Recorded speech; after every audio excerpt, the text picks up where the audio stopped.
Kali ini kesempatan kita untuk bicara tentang stakeholder. In Nana Minds, kita bahas stakeholder.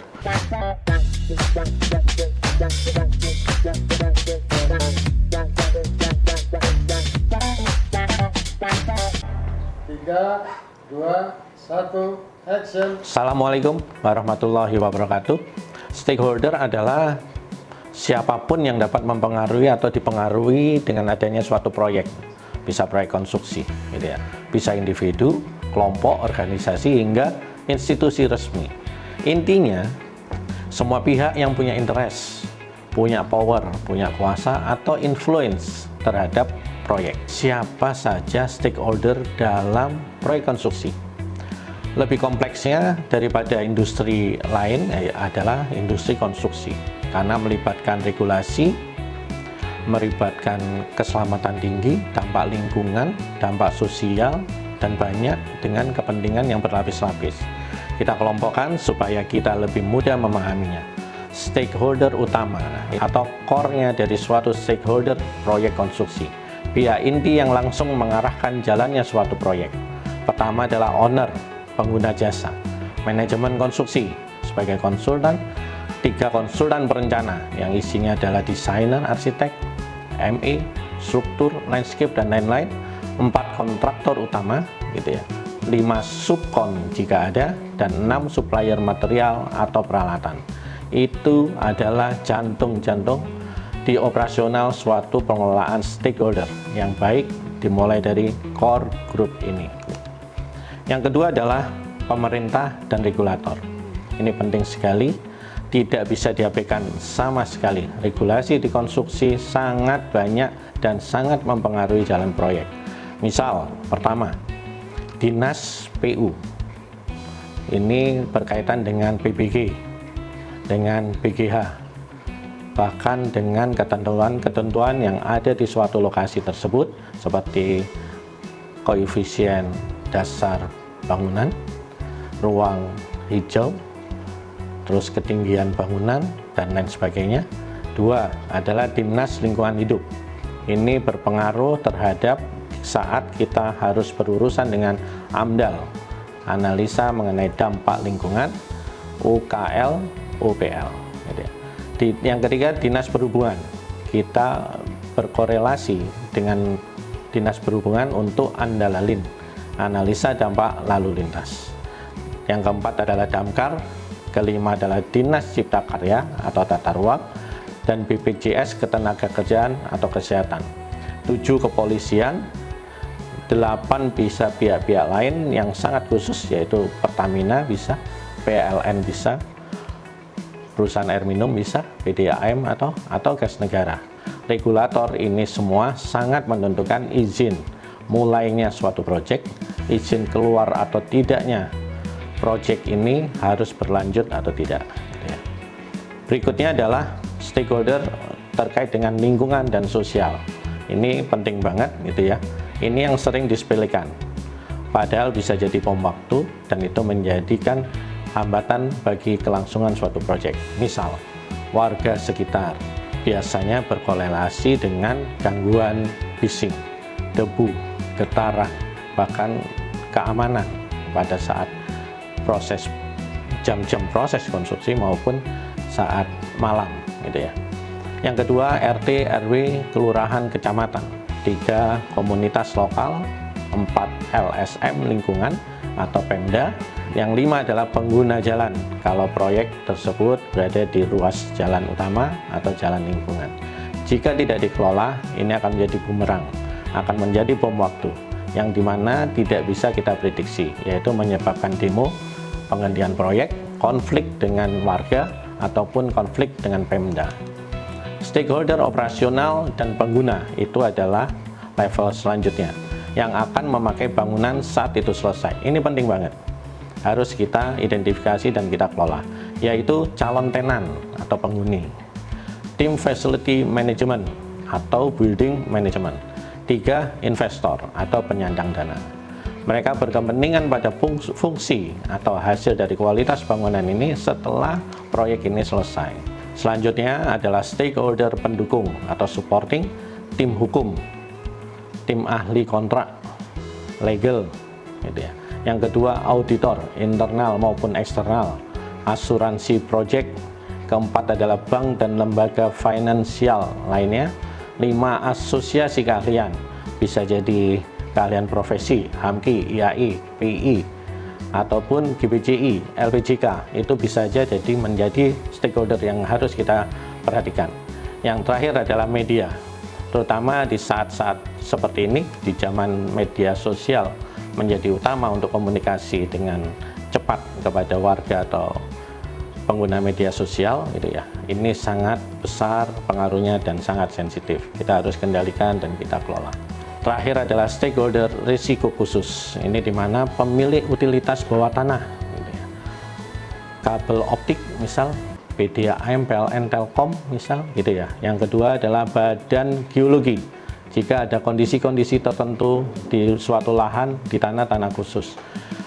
Ketiga adalah BPN terkait sertifikat tanah.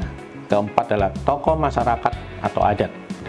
Oke, bagaimana kita bisa memahami, gitu ya, atau bisa mengidentifikasi stakeholder itu apa saja yang tersangkut? Mudah, kita coba, gitu ya. Kita mulai memahaminya dari dampaknya, gitu. Dampak ini terkait lingkungan dan sosial dan langsung terasa. Pasti yang harus kita perhatikan, yang harus kita kendalikan, yaitu identifikasi stakeholder pada warga sekitar. Kalau sudah warga sekitar, berarti kita harus berurusan dengan RT, RW, kelurahan, dan kecamatan. Bahkan sampai dengan LSM atau komunitas masyarakat di sekitar situ. Itu penting sekali. Yang kedua, bagaimana dampak atas keterlibatan regulator. Itu sangat dominan. Ini penting. Di konstruksi langsung kita bisa memahami bahwa PBG itu langsung kita dengan pejabat Pemda, gitu ya, dengan PU bisa, gitu, dengan regulator, dan itu menjadikan dominan pengaruhnya terhadap proyek kita. Andalalim, AMDAL, Damkar, K3, tata ruang, semua itu bukanlah formalitas, semua adalah formal yang harus dipenuhi. Proyek bisa ditutup, bisa dihentikan kalau salah kelola stakeholder terkait regulator atau pemerintah. Yang ketiga adalah banyak pihak berbeda level kepentingan atau pengaruh. Contohnya, PLN bisa menunda koneksi, proyek jadi terhambat. Dinas Lingkungan Hidup bisa menghentikan sementara karena debu. Proyek tidak boleh terlambat dan mengejar progres, harus jalan terus. Warga komplain, kontraktor diminta stop pekerjaannya di malam hari. Bahkan dikendalikan untuk sirkulasi lalu lintas alat berat. Bisa aja. Yang berikutnya adalah subkon tidak puas, mengakibatkan suplai terlambat, material terlambat, gitu ya. Bahkan tenaga kerja khusus atau spesial itu pun juga terlambat. Productivity langsung drop, langsung turun. Pencapaian progres tidak akan tercapai. Terakhir adalah owner minta revisi, misal redesign, change order, atau claim, atau ada ketentuan baru, ada instruksi baru yang harus dipenuhi, dan segala macam di situ, sampai dengan kita pengendalian terhadap regulasi atau regulator atas adanya force major. Itu perlu kita perhatikan. Interaksi kompleks seperti ini nggak ada di industri lain, adanya hanya di industri konstruksi. Ini sangat kompleks dan sangat banyak pihak yang terkait di dalam suatu proyek. Berikutnya adalah stakeholder teknisnya paling banyak dibanding industri lain, yaitu proyek konstruksi. Contohnya adalah ahli arsitektur, bidang arsitektur. Ahli struktur, di bidang struktur ada struktur bawah, struktur atas. Ahli MEP di bidang mechanical, electrical, dan plumbing. Ahli interior, interior melekat, interior lepas. Ahli landscape, hardscape, softscape, itu ya. Geoteknik, ahli surveyor, ahli HSE K3, ahli quality, ahli finance, ahli legal, ahli building management, gitu ya, dan bahkan ahli utility provider. Semua stakeholder teknis ini mempengaruhi desain dan mempengaruhi laju kelancaran suatu pelaksanaan konstruksi. 5 adalah perubahan atau klaim sangat tinggi. Ini menjadi stakeholder yang harus kita perhatikan. Misal, kondisi tanah tidak pasti. Ini adalah potensi klaim. Kita harus punya ahli geoteknik, kita harus konsultasi dengan ahlinya dalam pengecekan hasil tes tanah, mungkin sondir, itu kita harus bawa ke lab, kita harus dapat masukan dari ahlinya. Itu harus kita kendalikan. Desainnya berkembang, dan ini pun harus kita kendalikan. Siapa pengambil keputusan, siapa user yang harus mencapaikan suatu kebutuhan, dan bagaimana ini bisa kita kendalikan sampai batasnya desain itu harus final, harus berhenti. Dependensi antar pekerjaan sangat tinggi. Pekerjaan pada umumnya sequencing di proyek konstruksi, tapi tidak sedikit pekerjaan itu bisa dilaksanakan overlap. Jadi independensi antar pekerjaan yang sangat tinggi ini membutuhkan orang yang sanggup mengendalikan stakeholder yang terlibat di dalam suatu proyek itu antara bidang satu dengan bidang lainnya, supaya perjalanan lancar, sekuen tercapai, dan jadwal yang menjadikan kendali kita itu juga dapat tercapai. Karena itu stakeholder claim, legal, dan kontrak itu jadi sangat penting, karena pengendalian identifikasi stakeholder, pengendalian stakeholder untuk menjalankan tugasnya, kewajibannya, dan haknya itu bisa dikendalikan dengan baik. 6 adalah keamanan K3, jadi isu nasional. Hanya konstruksi yang punya toolbox meeting wajib, izin kerja khusus, sertifikasi operator, sistem perlindungan jatuh, JSA, job safety analysis gitu ya. Audit K3 berkala penutupan proyek bila fatality terjadi. Artinya K3 ini juga merupakan stakeholder tersendiri untuk HSE tim, pengawas, regulator, keselamatan maupun dari pihak-pihak lain, dan baik itu owner, MK maupun perencana. Ketujuh adalah pengguna akhir punya kebutuhan teknis yang berbeda. Misal, rumah sakit, bandara, data center, mall, apartemen, gedung, pemerintahan, hotel, itu, dan banyak lagi gitu ya, bangunan-bangunan yang bisa dibangun masuk kategori di proyek konstruksi. Setiap pengguna punya stakeholder teknis yang berbeda-beda, terutama rumah sakit mempunyai user yang unik gitu ya, walaupun itu sebetulnya standar, tapi usernya punya kebutuhan yang unik, itu yang harus dipenuhi.